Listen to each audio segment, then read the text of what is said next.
Coming up, I'm going to teach you how to instantly crush the stress that you're feeling at work. And then Gen Z hits a very surprising milestone. How will it affect the future of work for everyone? We'll discuss it.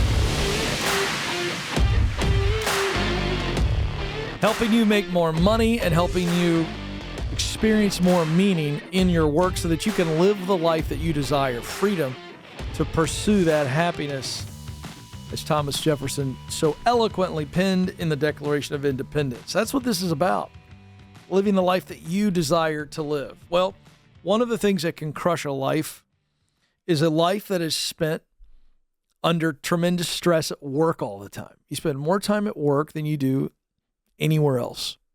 If you are an American, we know that the average amount of time an American works in their lifetime is 90,000 hours. That's the average. So that number is much, much higher for people who are working crazy long hours. And you just think about your day, your rhythm. You spend more time at work. And inevitably, there are stressful days. No question about that. How you define stress may be different than how I define stress. But for our conversation today, we will call stress negative mental and emotional and physical effects brought on by circumstances or environments at work. Okay? We can throw people in there. Okay? So, if you think about your life and how it is negatively affected, your personal life, just from stress at work, it's a big deal. So let's look at the data.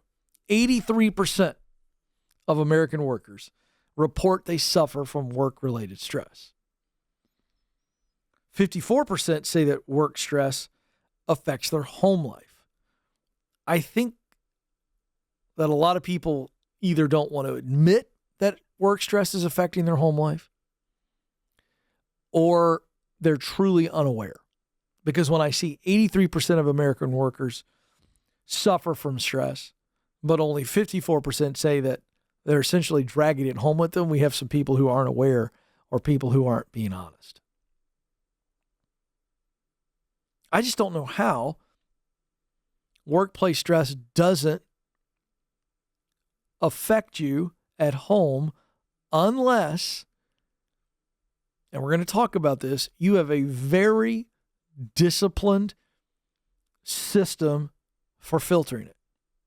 Now, if you have that, then I say, bravo, it's not going to affect you at home.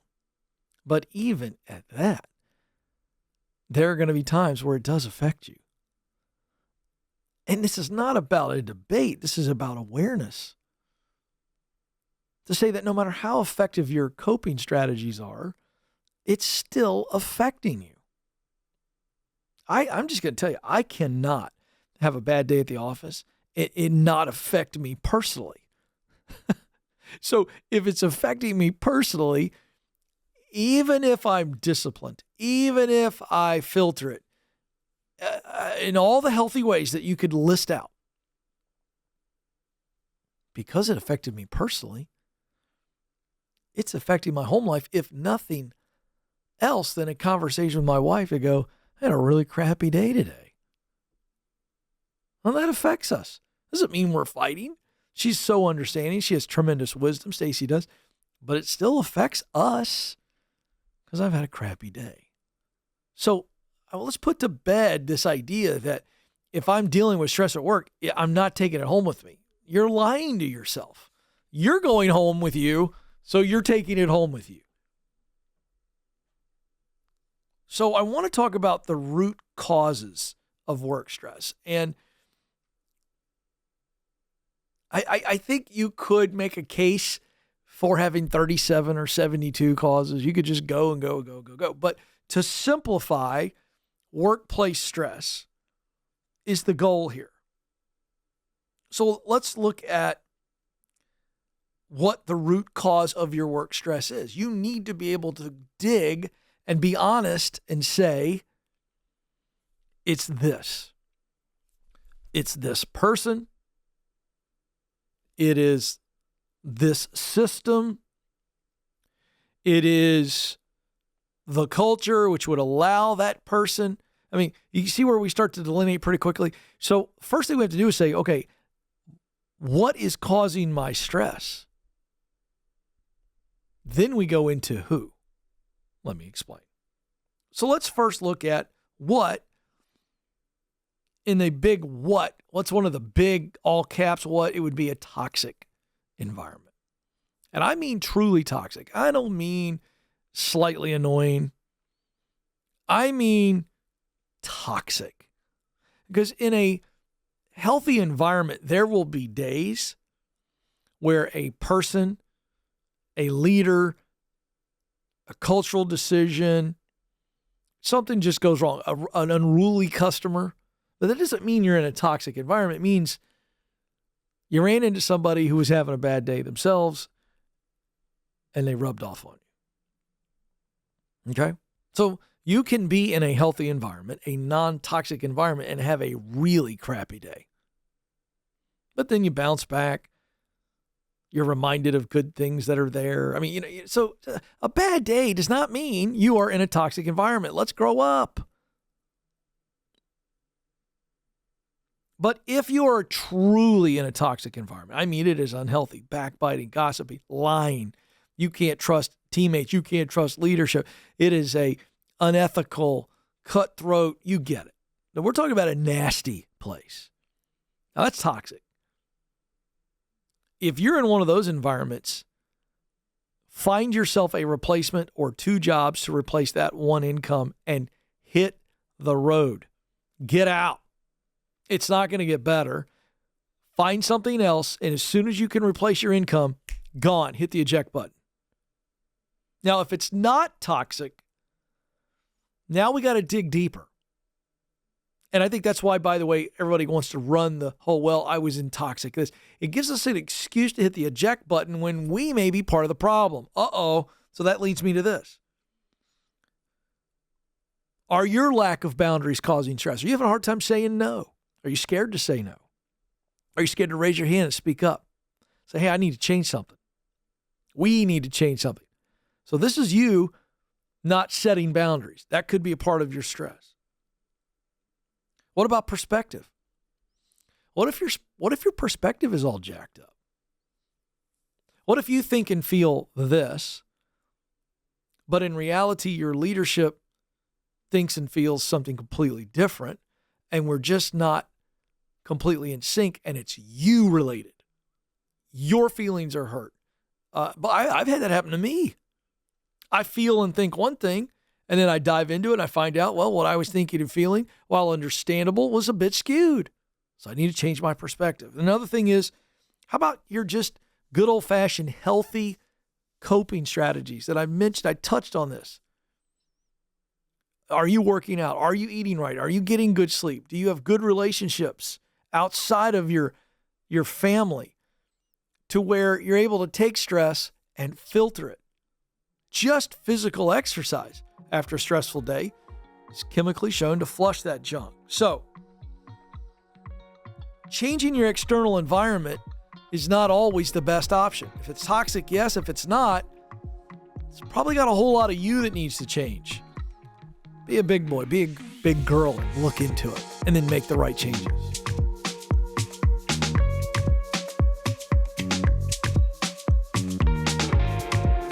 Do you know what you were born to do?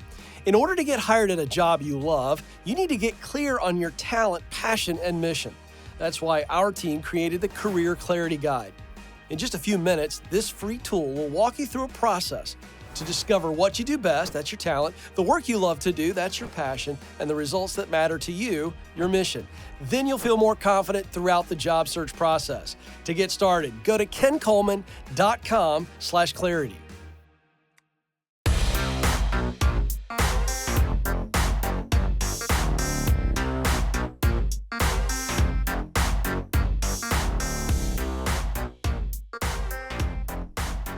All right, this is very interesting as we see new trends develop in the world of work.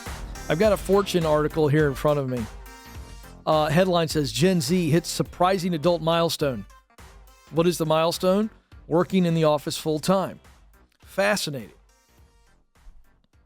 Almost half of the class of 2023 who have already accepted a post-grad job say that their job is fully on site. That is pretty fascinating. 2023 college grads who have accepted a job, when they graduate, 48% of them are working fully on site. That's no remote, no hybrid.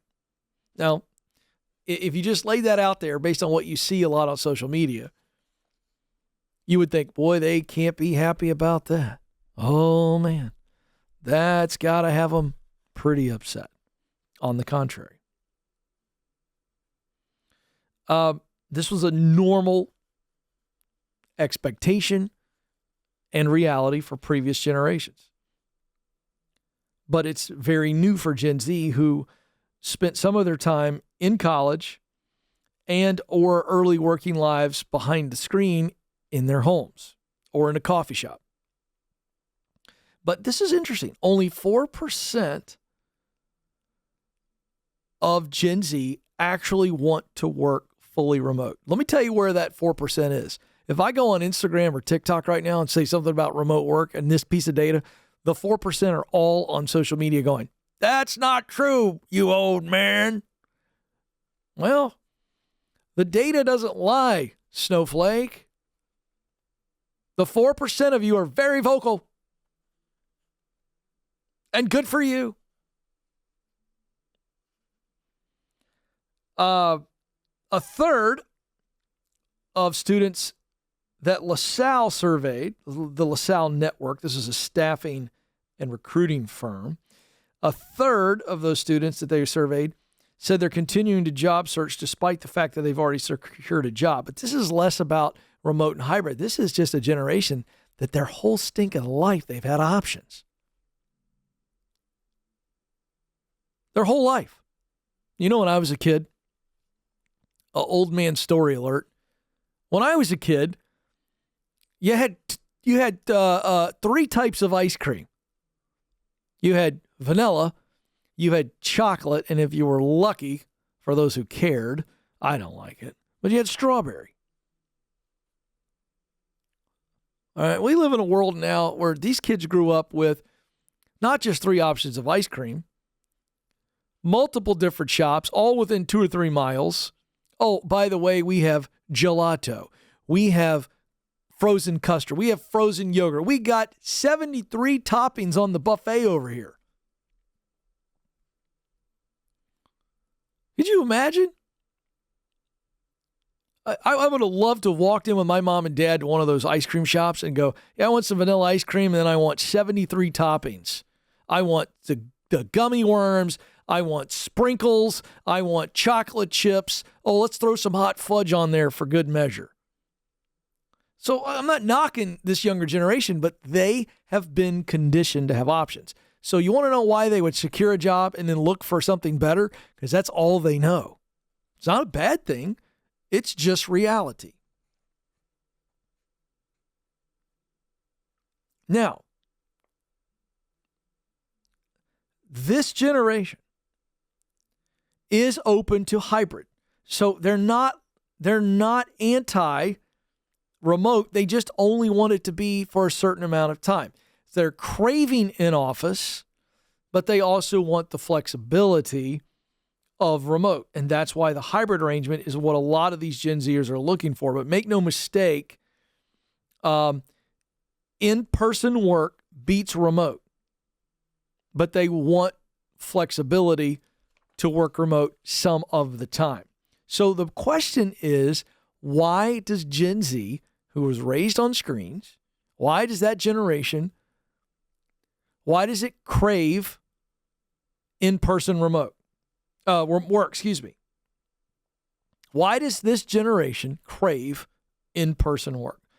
Because of productivity and because of coaching. They do think they can be more productive in the office than they can remote because they understand their own limitations and distractions. And then what's most encouraging about this generation, and I think they're leading the way for all of us, and I hope that we follow their model, they are craving the coaching mentor relationship of older workers or their leader. They want to be mentored. They want to be guided. Now, let's also break this generation down. And I don't say this from a negative standpoint. I'm just speaking truth. This generation has also been guided, dare I say, coddled more. I'll give you another example from just my generation. I'm Gen X. It was very normal when I was a kid, be 10, 11, 12 years of age. It was very normal for my mom and dad on a summer day for me to go into my mom and dad and go, hey, I'm riding my bike, which would have amounted to a mile or 2 miles, sometimes as many as 3 miles. I'm riding my bike over to my buddy's house. I'll be back at dinner. And my mom and dad to not even think twice and go, all right, be careful. And I was gone.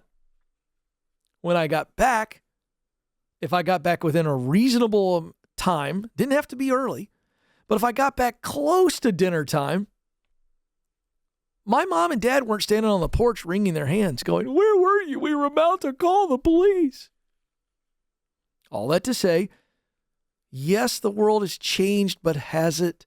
Meaning, is it more evil now than it was? I don't know if I'm going to make that case. I just think we're more scared than we used to be. I don't think the world's any less evil, more evil. I think it's just as evil. There were bad people back in the 80s and 90s. But we weren't so daggum scared. Well, this generation, Gen Z, they've been monitored from day one. Monitored in the crib. Monitored all the time. Got smartphones that are tracking devices. I do it. My parents didn't have the ability to track me when I was a teenager. So they've been conditioned to be guided, to be cared for, to be monitored, to be corrected, to be encouraged. My goodness, is the same generation where that's all they've ever known is a trophy and a party for just simply playing the sport. You don't even have to win to get an end of the season party where everybody gets a trophy. Hey, you put on your uniform this year. Here's a trophy. And here's the deal. So when that's been conditioned into you and you don't have it and you just throw them into the wild, they're going to freak out. Now, some won't. Some can always survive no matter what the generation. But we've conditioned these young people to need all this guidance and monitoring, so they crave it. Is it any wonder that they're going, I want to be in the office some because I feel like I can be more productive if someone's watching me. I feel like I need someone to guide me and coach me. Now, that's the reason why they crave the coaching and the mentoring. But can we be honest? I don't care the why. All that matters is that they want it, because coaching and leadership and mentoring is good for all of us. We all need it. So, what does this mean for the future of work? It means that hybrid will probably be the dominant model. But it also means that leaders who give people a compelling reason to come to work are going to win. They're going to show up. If you separate yourself and you give them a healthy environment, an energetic and positive environment, you show them how their job connects to something that's greater than them, even greater than the company mission, these young people are going to flock to this. And they will embrace collaboration and innovation and imagination, because that's the human spirit. All you got to do is give it an environment where it can grow.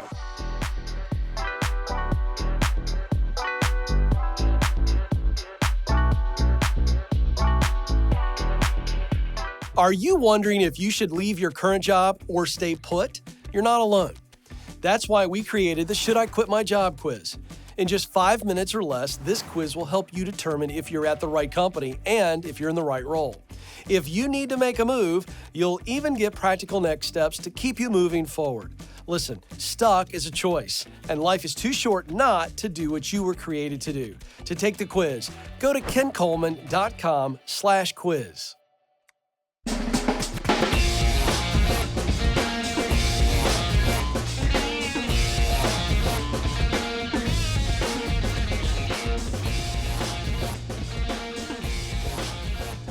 Welcome back to the Ken Coleman Show, where I help you win in your work so that you are winning in your life.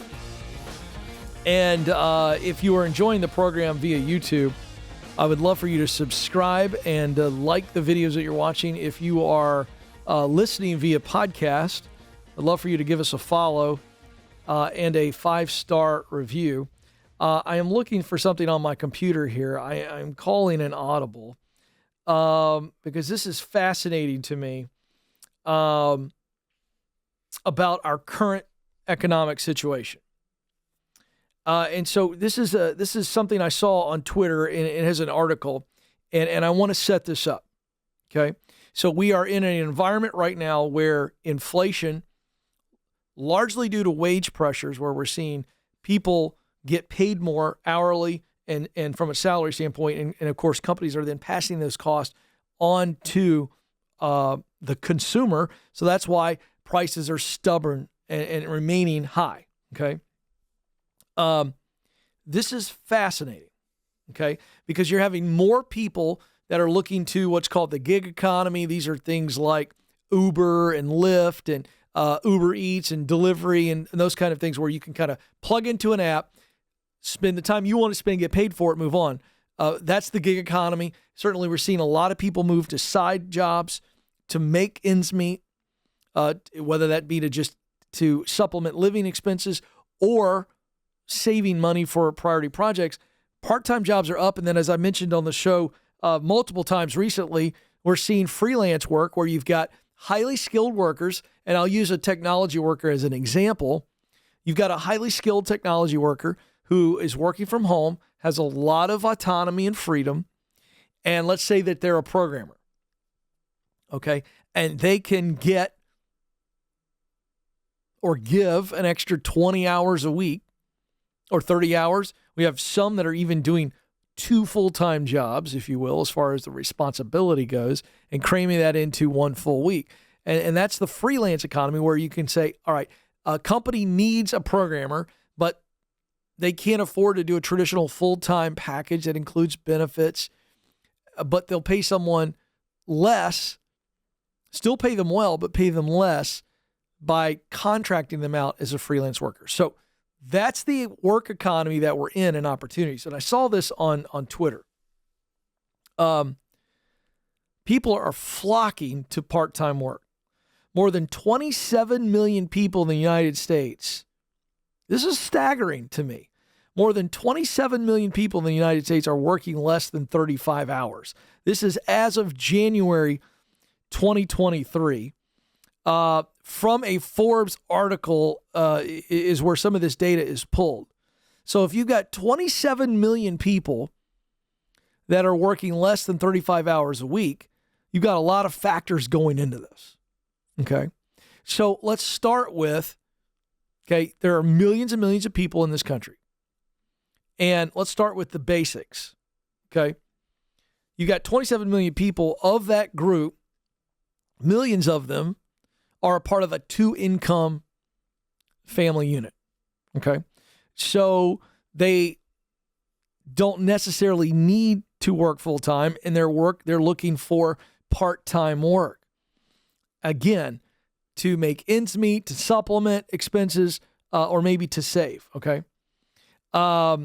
And then you've got people who, let's say during the pandemic, they were laid off, furloughed, because this happened to millions of people. And they're tired of what's been called the rat race, right? They were burned out. They didn't feel valued. There wasn't any meaning and purpose in their work. A variety of reasons where they went, I got laid off. It sucked in that I lost my income. But at the same time, I kind of reevaluated and I've reset. And so they went, you know what? I need to work some. I don't want to go back into a traditional office environment. I'm going to knock down 35 hours or less, and I'm going to bring in just enough. But again, they have the financial ability, or shall we say the freedom to do that. Another group. How about parents? Could be men, could be women, who have childcare issues that they had to go home for, and they decided to make wholesale changes. Maybe their kids weren't homeschooled, but now they decided to homeschool. And as a result, they have a different working inventory that they can offer, meaning they don't have the time. As I mentioned, working partners to where they're making good money, and so they're just supplementing. Some part-time role to spend more time with the children because that's what they want. So they're cutting their lifestyle. And what we're seeing of the 27 million workers who are spending less than 35 hours a week at work, they are disproportionately women. So that tells me that this is lifestyle change. We saw the numbers were stark. How many professional women were forced to leave the workforce as a result of the pandemic, where the children were kept home. Now, certain parts of the country, this was a bigger issue. Certainly in the South here, our kids were back to school in most locales. Certainly in the state of Tennessee, there were a few pockets of cities, mostly metropolitan areas, where the kids did not go back to school for quite some time. So in the situation where families are able to adapt over a shorter summertime period when childcare is an issue, when it's all the time, the parents decided what was best is for mom to come home. Now, again, men are affected as well, but the data says women are disproportionately working part-time jobs. And let's not forget that inflation, where the cost of grocery, gas, clothing, everything that a family operates around, it's all more expensive. Schooling, education's going up when you talk about colleges, tuition, and so forth and so on. So what's happening is people are turning to the flexible work, the part-time job. It's not a career for them. It's not a career choice. It's not I'm in this line of work. It's I'm going to go work at Home Depot and I'm going to knock out X amount of hours. I'm going to get good benefits. Or I'm going to work at Starbucks. I'm going to get good benefits. And that's all gravy. And I'm just going to make a little bit more money for a little bit more margin. In October of 2021, Gartner surveyed more than 3,500 employees around the world. 65% of the respondents said the pandemic made them reevaluate their work life, while 56% said it made them want to devote more to society. Now, this is the other interesting piece of data here. We talked about people wanting to change their life. They go, you know what? I'm going to adjust my life. So I may not make as much. I'll make enough. What is enough? What's enough for you? Because I think too long in America, we have tied success at work or success in work, professional success. We've allowed it to be defined as the amount of money you make determines your success. So you have people go on social media. They are carnival barkers. They're snake oil salesmen. And they'll say things like, you should be making six figures. If you're not, blah, blah, blah, blah, blah, blah. And it's just total garbage. I can tell you a lot of happy people don't make six figures. Would they like to make it? Sure. But that's not what they define success as. And so when you see the pandemic and the cultural change that was forced on everybody, a lot of people evaluated and said, you know what? I want to change my life. I want to reevaluate my work life. And it's not money focused. It's family. It's giving back. Look at this. 56% said the pandemic made them want to devote more to society. What happened there was our humanness came to the forefront, and we saw death being reported in a ticker on every cable news network. We were confronted by our own mortality, the mortality of others. And you know what happened? We said, you know what? Life is short. Life is precious. I just want to make a difference. And people are changing their work habits because of it. That, to me, is healthy view of work. How does it affect my overall life and the contribution I want to make?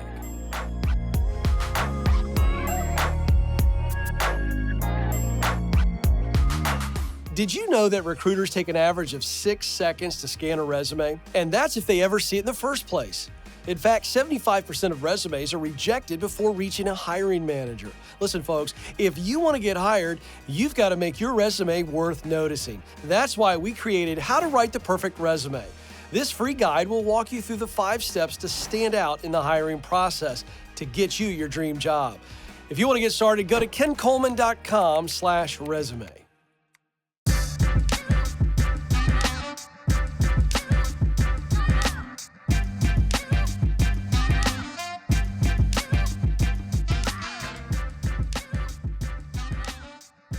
All right, time to coach some people up here on the Ken Coleman Show. If you want to get coached up, you can do that 2 ways. You can call the number 844-747-2577, 844-747-2577. You can send an email to ask@kencoleman.com. And so we're going to coach some people up through their emails.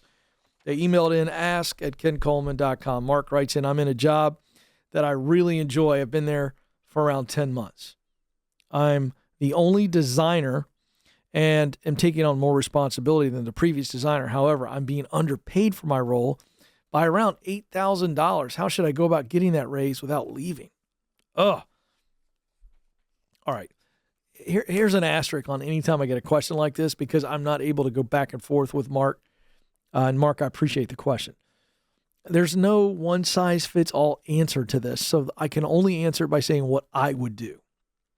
And what I would do in this situation is I would go get market-based analysis and evidence that you are being underpaid by $8,000, meaning based on your skill or qualifications up to this point. So qualifications that you've got, on your resume, in your tool belt, if you will, plus years of experience, any educational things, whatever. And looking out there and doing a comparative analysis on what designers are being paid that are very similar to you. You've got to have that evidence. Now, that's the starting point because then you got to sit down and go, hey, listen, I've just been doing research because I want to win. I love what I'm doing. I've taken on more responsibility. I want to be here. I love the work, but I want to grow. I want to grow professionally. And I want to grow financially. And I was just doing some research, and what I'm seeing in the market, this is what I've got, and it feels like my salary is a little bit low based on where we are in the market. And I'm not here demanding an $8,000 bump. I'm asking you to review this information. Let's sit down and talk together about how I can create a growth plan. And can we get here? Is it possible? Because then you don't want to put them on the defense. The other issue is, how do you know you're $8,000 behind? Is it just you doing the research? I would stick to that. You were just checking, not you heard from this person, and this person what they were making. That does not put you in a good situation. Cynthia writes in, I currently work at a hospital and have worked there for 6 years. When I started, all employees were allowed to park on campus, but the hospital started constructing a new surgery center and my parking was taken away. I was given the option of taking the metro or parking at a satellite location and then a shuttle in. I've tried both, and my commute is about 2 hours one way. I have a daughter, and I'm unable to drop or pick her up from school, and I miss all of her after-school activities unless I leave work early or take the day off. I have worked my way up to an administrator at the hospital, love my job, but I feel like I'm missing out on my daughter's life. Should I leave? I think so. As I heard you describe, as I read this to myself, my heart began to ache for you. You've got some talent. You've got some great experience. You've moved up as administrator, and the good news is you love your job. But you are going to have to change something in your life so that you aren't missing out on all of your daughter's important stuff, number one. And number two, 2-hour commute, folks. Life is too short for a 2-hour commute. That is adding all kinds of stress. So, the simple answer is, should you leave? I don't know. Should you move? That may not be an option, but I think you have to ask the question. If I was sitting with you here and we were on the phone together, I'd say, should you move? Should you change your lifestyle or where you live so you can do this job have opportunities for growth, but you're much closer and the commute's gone? Or should you leave? So it's should I move or should I leave? Those are your two questions, but you should make a change. Nick writes in, I work at a guitar manufacturing company in my area. I love the company I work for. I'm in a role that was offered to me when I started here, but now, after 4 years, I'm ready to start using the proximity principle in the company to move to a more meaningful role. Trying to cut through this. Had a meeting with people higher up. Gave him lots of ideas. He wrote a couple down. He says, I want to get your take on what I should do, not do to stay relevant without being annoying. I think you keep doing what you're doing. Ideas, talk about opportunities for you to grow, that you're open to those, that you want to be there long term. But you're raising your hand saying, I want to grow, and let's see where it goes from there. Don't push any harder.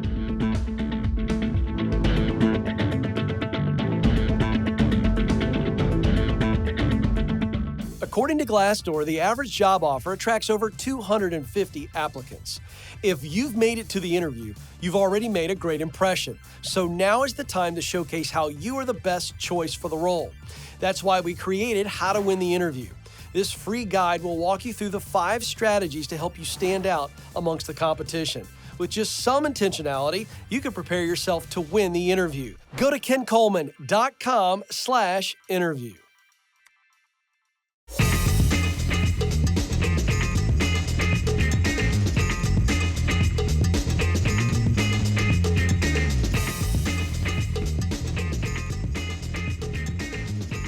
All right, folks, welcome back. Helping you make more money and experience more meaning in your work so you're living that life that you desire. I'm Ken.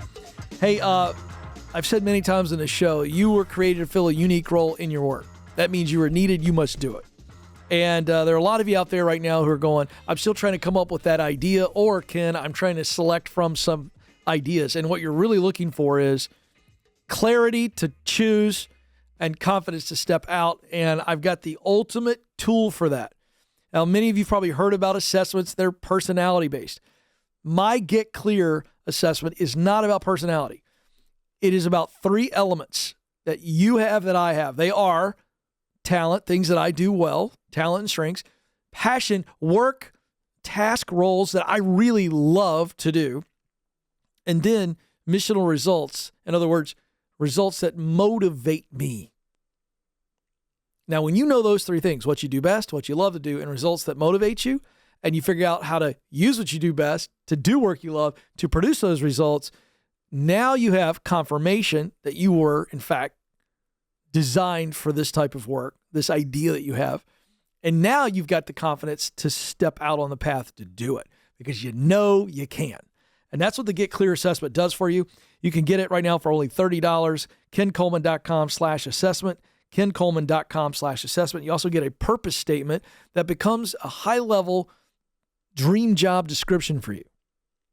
A dream job's not a unicorn. It's just simply where you're spending most of your day using what you do best to do what you love to produce results that matter to you. Now, if you need more than just that assessment and you are in the Chicago, Illinois area, Atlanta, Georgia area, Dallas, Texas area, my breakthrough event, which is designed to get you unstuck for whatever is keeping you stuck. Fear of making a choice about the future, doubt that that future is there for you. Maybe you're tired of being passed over. You got a lid on you at work. You're tired of coming into work and being depleted. You're tired, period, of the life you have right now and you want more financially and professionally. This event, Breakthroughs for you. Chicago, May 16th, Atlanta, May 18th, Dallas, May 23rd. Had a great event in Kansas City. And so now we're coming to those cities. KenColeman.com/events to get your tickets. This could be a great gift for friends and family who you just know they're not happy. And I'm telling you, clarity on your future will allow you to make the money you want and get the meaning you desire out of your life. May 16th, Chicago. May 18th, Atlanta. May 23rd, Dallas, Texas. KenColeman.com/events. All right. What do I got? What do I got coming up here?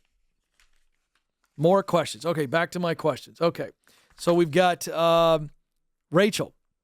I'm in debt, but not with money. I I've taken 50 hours more paid time off than I've earned. My boss has paid me for it, but hasn't mentioned anything. Should I discuss it with him or wait until he brings it up? Oh, yeah. I don't even know what to do with this. How in the world does your boss not know that you're over on PTO? What would I do in this situation? I don't know how you got in the situation to where you took the paid time off when you didn't technically have it. Did you go through approvals? I'd want to know if you went through the approval process and it got approved, but how you bring this up without creating a bunch of tension, I simply don't know, but I couldn't live with myself. So I don't know how we got here, but we got here. And so I'd certainly bring it up and say, hey, I want to make this right. I don't want to be in debt to the company. I think that's the best thing you can do. Jenna says, we went through infertility treatments and are thrilled to finally be expecting twins. Oh my gosh, that's exciting. After researching daycare costs, we've decided that it does not make sense to send them to daycare after my FMLA ends, as the cost for daycare would be more than I make in take-home pay. At what point should I notify my employer of my decision not to return when the FMLA leave ends? You know, again, there's no one stock answer here. But I would do it sooner rather than later to give them the courtesy to prepare for you not coming back. I would not delay it. But again, there's no uniform answer. Again, I'm answering this from what I would recommend my wife do in the situation, and I would let them know as soon as possible. Tim writes, my brother is in college, but the classes are very hard for him, and he just can't seem to make college work for him. He doesn't know what to do, so he's kind of wandering. On your show, you explain that people like this may seem lazy, but they're just lost because they don't know what to do. What resources can I share with him that may help him on this journey? Oh, you're a good brother, Tim. And Tim, you're right. You've been listening. Your brother is not lazy, but he's lost. And let me just tell you something. When you're lost, what do? Best of my knowledge, every time I've ever been lost, I slowed down in the car. I pulled over. I'm trying to figure out where I'm going. I've been lost in the woods a few times. That's scary. You know what I do? I slow down. I try to get my bearings. I'm looking up in the trees. I'm looking over. I'm trying to figure out which way I'm going. And it looks like I'm not doing much of anything. But internally, I'm freaking out. And I think it's important for family members, in this case, Tim, it's important for you to understand that your brother's freaking out inside. It's kind of like that duck on top of the water. Those ducks just look super chill. But if you're ever able to see under the water, those little web feet are going 100 miles an hour. And that's really what's going on for folks that are wandering. Believe me, they're thinking all the time because they know they're lost. So, resources that I have that you can share. First of all, I would give him the Get Clear assessment. Gift it to him. KenColeman.com/assessment. This tool that I've spent years developing is a self-awareness tool at its core. It's self-awareness.